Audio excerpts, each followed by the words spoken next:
বাগদার হাসপাতালে আয়ার মার সদ্য মাকে, আর তারপরে গতকাল আমরা দেখিয়েছি বিক্ষোভ হাসপাতালে।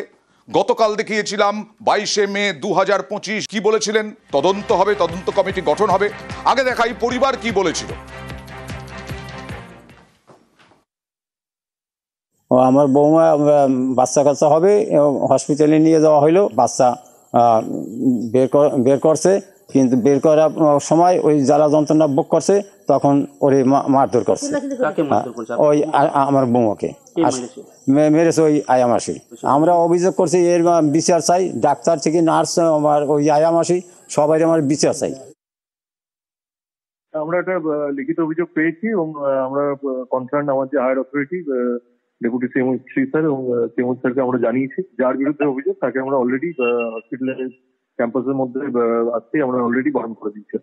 এনকোয়ারি হলে আমরা খুব শীঘ্রই এনকোয়ারি করে হায়ার অথরিটিকে এনকোয়ারি রিপোর্ট আমরা জমা দিই। তবে মায়ের মেডিকেল কন্ডিশন খুবই খারাপ ছিল, মানে এটা এমন না যে যেটা অ্যালিগেশন তার জন্য মা খারাপ হয়েছে। অ্যালিগেশনটা আমরা যাচাই করে দেখবো, এনকোয়ারি কমিটি হোক। অ্যালিগেশনটাই তো যাচাই করে দেখা প্রয়োজন। সিএমওইচ গেছেন আজকে, কিন্তু তদন্ত কত দ্রুত হবে? শুধু কি ওই আয়া জড়িত নাকি আরো কেউ জড়িত? অনিরুদ্ধ, কি জানা যাচ্ছে?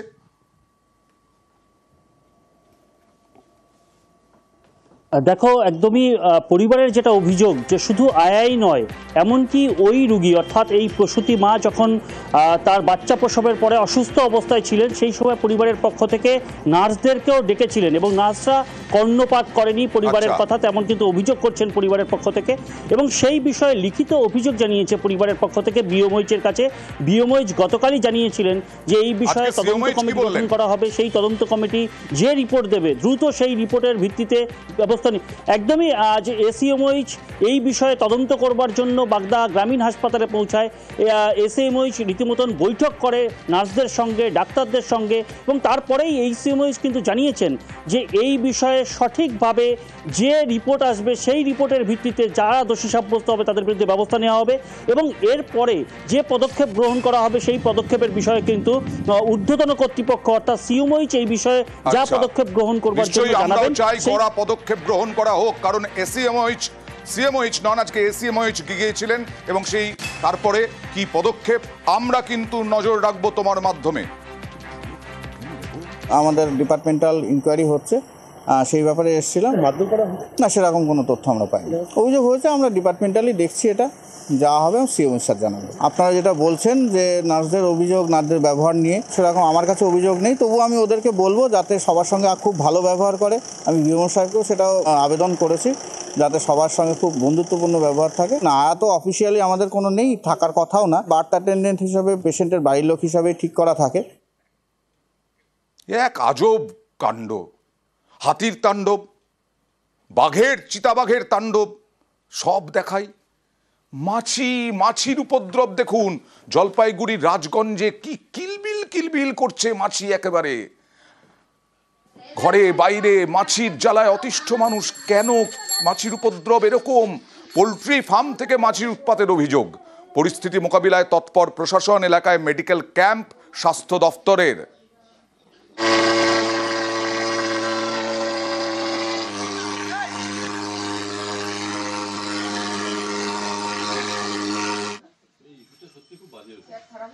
মাছির অত্যাচার মানে থাকাই যাচ্ছে না, খাইতে পারতেছে না, তরকারিতে মাছি পড়তেছে, রান্না করতে পারছে না, ঢাকা দিয়ে রান্না করতে হচ্ছে, তাও মাছি পড়ে থাকছে। বাচ্চা দুটোকে খেতে দিব, খাইতে নিচ্ছি, ভাত বাড়তে যাবো, তখন দেখি মাছি ঢুকে আছে ভাতের ভিতরে। তো ওই ভাতগুলো আমি ফেলে দিলাম, তারপর আর খাওয়া গেল না। আমরা চাইছি এই ফার্ম বন্ধ করে অন্য কিছু ওরা করুক। দূষণ ছড়াচ্ছে, এর থেকে মাছি হচ্ছে। আগে মাছি ছিল না, এই ফার্মটা করার পরে মাছি হচ্ছে।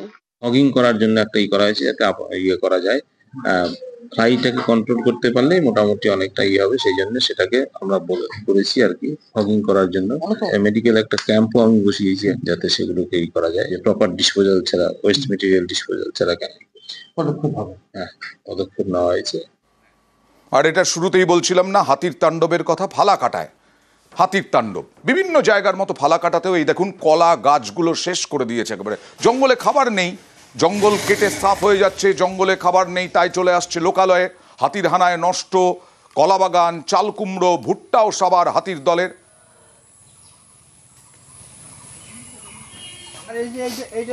খালি বেকারত্ব ভাঙছে।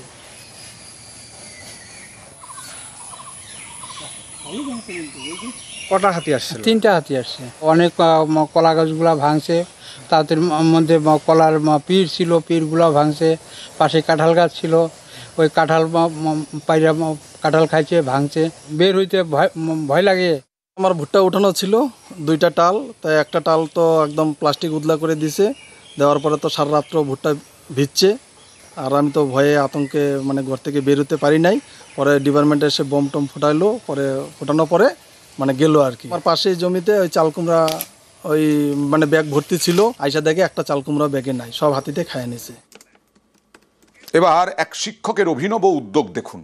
প্রতি বছর বর্ষা হোক, যখনই হোক, বাজ পড়ে বহু মানুষের মৃত্যু হয়। বাঁচাবে তাল গাছ বাজ থেকে, এমনই মনে করেন হুগলির পান্ডুয়ার ভূগোলের শিক্ষক। দেখুন কি করছেন তিনি।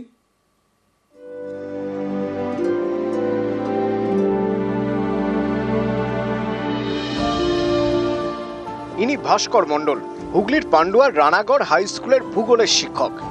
গাছ ভালোবাসেন, তাই বিভিন্ন জায়গায় বসাচ্ছেন তাল গাছ। তিনি মনে করেন বজ্রাঘাত থেকে বাঁচাতে পারে একমাত্র এই গাছ। সামনেই বর্ষা, মাঝে মধ্যে বজ্রবিদ্যুৎ সহ বৃষ্টি, বজ্রাঘাতে অনেকের প্রাণ যায়। এই প্রাণহানি কি করে আটকানো যায়, এ নিয়ে চিন্তা ভাবনা শুরু করেন ভূগোলের শিক্ষক ভাস্কর মণ্ডল। বিভিন্ন বই ঘাঁটতে শুরু করেন। শিক্ষকের দাবি, সেই বই পড়ে জানতে পারেন একমাত্র তাল গাছই বজ্রাঘাত থেকে রক্ষা করতে পারে, কারণ এই গাছ সবার থেকে উঁচু। এরপর থেকে 22 বছর ধরে গাছ বসাচ্ছেন, তার মধ্যে বেশিরভাগই তাল গাছ। কৃষি প্রধান এলাকায় একটা মূল সমস্যা হচ্ছে, আমরা দেখবো বজ্রপাতে অনেক সময় প্রাণহানি ঘটে।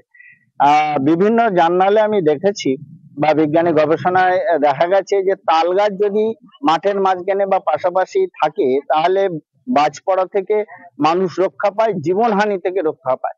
এই জন্যে আমার এই তাল গাছ লাগানো মূল উদ্দেশ্য। ভাস্কর মণ্ডল তৈরি করেছেন নেচার লাভার্স ক্লাব, যার মধ্যে 200 জনই পড়ুয়া। এই সব পড়ুয়াদের নিয়ে গাছ বসাচ্ছেন ভূগোলের শিক্ষক। আমাদের যে চারিপাশে এরা যেমন পাটরা, বিটাসিন, রানাগড়, পান্ডুয়া, এছাড়াও পাশে কাঁটাগড়, গ্রামগড়, এইসব এরিয়াগুলো রয়েছে, এসবগুলো দাঁড়িয়ে থাকে। এখনো পর্যন্ত মানে আমি বসিয়েছি, আমার উপস্থিত প্রায় 40-50 হাজার হবে তাল গাছ। মূলত খুব উষ্ণতা বাড়ছে, গাছ বসালে মানে উষ্ণতা কিছুটা হলেও কমে। গাছ বৃষ্টিকে আকর্ষণ করে, এটা আমরা জানি। রানাগড় থেকে আত্মি মোড় যাচ্ছে, যে তাল গাছগুলো দেখছে, ওই তাল গাছগুলো কিন্তু উনিই লাগিয়েছে। ছাওয়াটাও, যারা রোদ্দুর থাকলে অনেক লোক ওখানে বাইরের লোক এসে দাঁড়িয়ে বা বসে ইয়ে করে, অপেক্ষা করে। প্রচণ্ড গরম, বৃষ্টিও কমে যাচ্ছে। তো আমি একটাই অনুরোধ করবো যে আমরা যেন সবাই গাছ লাগাতে পারি। পান্ডুয়ার রাস্তায় নানা রকমের বড় বড় গাছ, কোনোটা বট, কোনোটা অশ্বত্থ, কোনোটা তাল। এবার ভাস্কর মণ্ডলের লক্ষ্য বাঁকুড়ার জয়পুরের জঙ্গলে তাল গাছ বসানো। বজ্রপাতের যে পরিমাণে মৃত্যুর সংখ্যা বাড়ছে, সেই মৃত্যুর সংখ্যা কমাতেই এগিয়ে এলেন পান্ডুয়ার ভূগোল শিক্ষক ভাস্কর মণ্ডল। তিনি ওনার স্কুলেই ছাত্রছাত্রীদের নিয়ে এলাকায় বিভিন্ন জায়গায় তিনি তাল গাছ বসাচ্ছেন। এই তাল গাছ বসানোকেই স্বাগত জানাচ্ছে এলাকার বাসিন্দারা।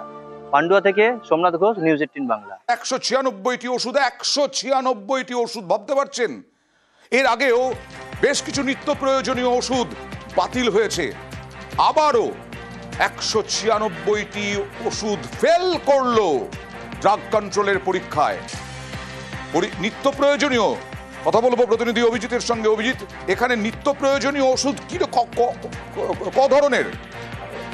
অয়ন, যেভাবে প্রত্যেক মাসে ওষুধ ধরা পড়ছে এবং পরীক্ষায় যে ওষুধগুলো দেখা যাচ্ছে যে সেগুলো গুণমানে উত্তীর্ণ নয়, তো এক্ষেত্রে এবার 196টি ওষুধ দেখা যাচ্ছে যে গুণমানে সঠিক নয়, এবং তার মধ্যে হইতে পারে 100-র ওপর, অর্থাৎ শতাধিক ওষুধ নিত্য প্রয়োজনীয়। কোনোটা অ্যাসিডিটির জন্য, কোনোটা গ্যাসের জন্য, কোনোটা প্রসব যন্ত্রণা আটকানোর জন্য, কোনোটা প্রসব বেদনা ওঠার সময় যন্ত্রণা হয় সেই ব্যথা আটকানোর জন্য, কোনোটা বমি বন্ধ করার জন্য।